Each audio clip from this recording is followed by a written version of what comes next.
The world twists in a storm of crimson light. The guards are thrown backward like rag dolls, their heavy armor screeching as it scrapes against the stone floor. Shards of marble rise into the air, spinning in a whirlwind of darkness and blood. Seraphina stands in the center, her hair whipping wildly as her gown darkens, transforming into something regal yet menacing, an omen of power. Henry shields his face from the storm, his heart pounding with dread. The dagger in Seraphina's hand pulses like a heartbeat, shadows wrapping around her arms like serpents. Her glowing red eyes pierce through the chaos, locking onto the guard holding Alex. With a flick of her wrist, a spear of shadow shoots forward, impaling the soldier through his visor. The boy drops to the floor, scrambling toward Henry, tears streaking his face. But Seraphina doesn't notice. The shadows around her writhe and coil like living creatures, whispering in a language older than time. The once silent palace now vibrates with a terrifying energy, the walls groaning as if alive. Her smile deepens, sharp and dangerous, as she raises her dagger high. Henry staggers forward, his voice cracking. "Seraphina, you're losing yourself!" But she doesn't hear him. Her mind is drowning in voices, voices that promise power, revenge, freedom. For a heartbeat, she glances at Henry, and in her glowing eyes, he sees something he's never seen before. A queen born of blood, not mercy. The crimson storm finally settles, leaving an eerie silence. The hall is unrecognizable, shattered marble, lifeless guards, and walls veined with glowing red cracks. Seraphina stands tall at the center, her gown now pitch black, trimmed with streaks of blood-red embroidery. Her shadow stretches unnaturally across the floor, forming jagged patterns like a spider's web. Henry takes a hesitant step closer, sword trembling in his hand. "Seraphina, please, this isn't you." She turns her head slowly, her glowing eyes softening for just a moment. The dagger hums louder, as if it senses his doubt. The whispering voices grow stronger. "Take the throne. End them all."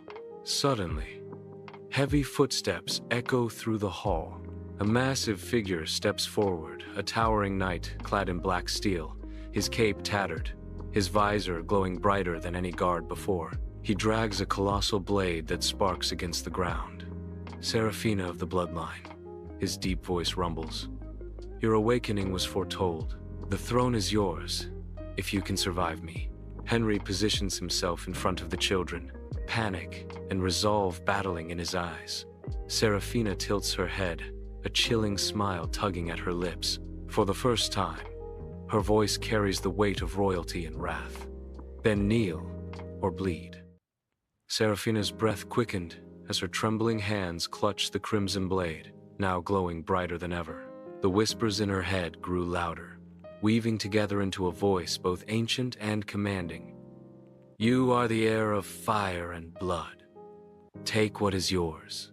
The ground beneath her feet cracked as a surge of magic pulsed from her core, pushing the royal guards back. Their imposing armor clanged as they struggled to hold their ground, but her power only grew stronger, wrapping around her like a crimson storm. Henry's voice pierced the chaos. "Seraphina, control it. You're not a monster." Tears welled in her eyes. She wasn't sure if she was saving herself or becoming the very evil she had sworn to fight. The guard commander stepped forward, his massive greatsword raised. "End her before she awakens fully," he barked. But before he could strike, her sword ignited in a blinding wave of light and darkness intertwined. Flames and shadows swirled together, obliterating the stone floor beneath her. Silence followed. The soldiers stared in awe and fear. She wasn't just a princess anymore. She was something far more dangerous. Henry rushed forward, placing a trembling hand on Seraphina's arm. "We need to get you out of here before they—" His voice broke off as a sharp blade pierced through his chest.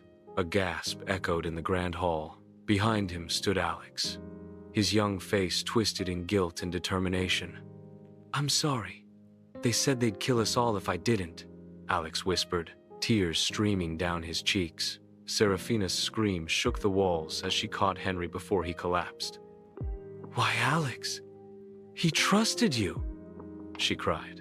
Alex dropped the dagger, trembling as a shadowy figure stepped into the flickering light. The Dark Sovereign, cloaked in obsidian robes, smiled wickedly. She's ready, he purred, his voice echoing like a nightmare. The guards parted for him as he approached. You thought you could hide from destiny, princess. Your bloodline belongs to me. Seraphina's heart pounded in her chest as she cradled Henry's lifeless body. The pain turned into rage, and the glowing blade pulsed like a living creature in her hand.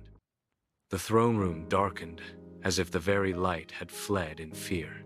Seraphina rose to her feet, her crimson and black gown torn, her glowing blade trembling with untamed energy. Her eyes blazed with a strange fire, part sorrow, part fury. You'll regret this, she whispered. The Dark Sovereign only chuckled, raising a hand. Dark magic swirled like a storm, clashing against her crimson flames.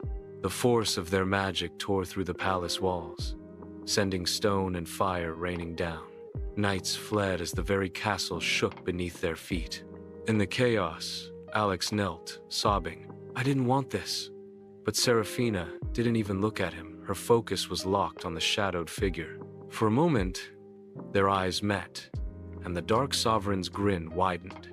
Yes, this is the rage I wanted, he whispered. The explosion of magic that followed shattered the hall, throwing everyone into darkness. When the dust cleared, Seraphina was gone. Only her blade remained, stuck deep in the marble floor, still glowing faintly, waiting. The throne room was a cathedral of ruin. Its golden pillars lay shattered, banners burned to black ash, and moonlight cut through the jagged roof like blades. At the center of it all sat Dark Sovereign, towering upon his throne forged of obsidian and bone. His armor reflected the crimson glow of the blood moon, and his voice carried like thunder in the silence. Hope is a lie, he said, rising slowly. The weight of his presence silenced even the wind. Beyond the palace gates, the kingdom was drowning in chaos, entire streets ablaze, statues shattered, and the air thick with smoke and the cries of those fleeing into the shadows. Once proud towers collapsed, sending sparks into the night sky like dying stars. The Dark Sovereign raised his staff high. A wave of black energy surged through the land, snuffing out the last lights of resistance. His laughter echoed through the hollow halls as he lowered his helm, sealing his rule in darkness. The kingdom was his, the throne was his, and his reign of terror had only just begun. Far from the ruin, in a forest drowned in mist, Seraphina awoke beside a dark, still lake. Her once royal gown was torn, her pale skin streaked with dirt and blood, but her eyes burned with an intensity that had never been seen before. The blade in her hands pulsed faintly, its runes glowing like embers. She could feel it, the magic was alive, responding to her. From the shadows, a battered knight stepped forward. His armor was dented, his cape torn, and yet his presence radiated loyalty. Dropping to one knee, his voice trembled as he said, "The kingdom has fallen, your grace, but you are still hope."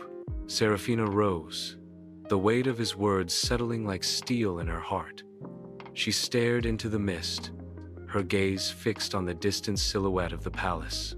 Her aura flickered crimson, the wind swirling around her like whispers of prophecy. "No," she said softly, gripping her sword tighter. "This is not the end." The forest fell silent. Even the wind seemed to bow to her rising power. She was no longer a fragile princess caged in velvet halls. She was a queen forged in blood and fire. And the Dark Sovereign would soon learn what it meant to awaken a storm.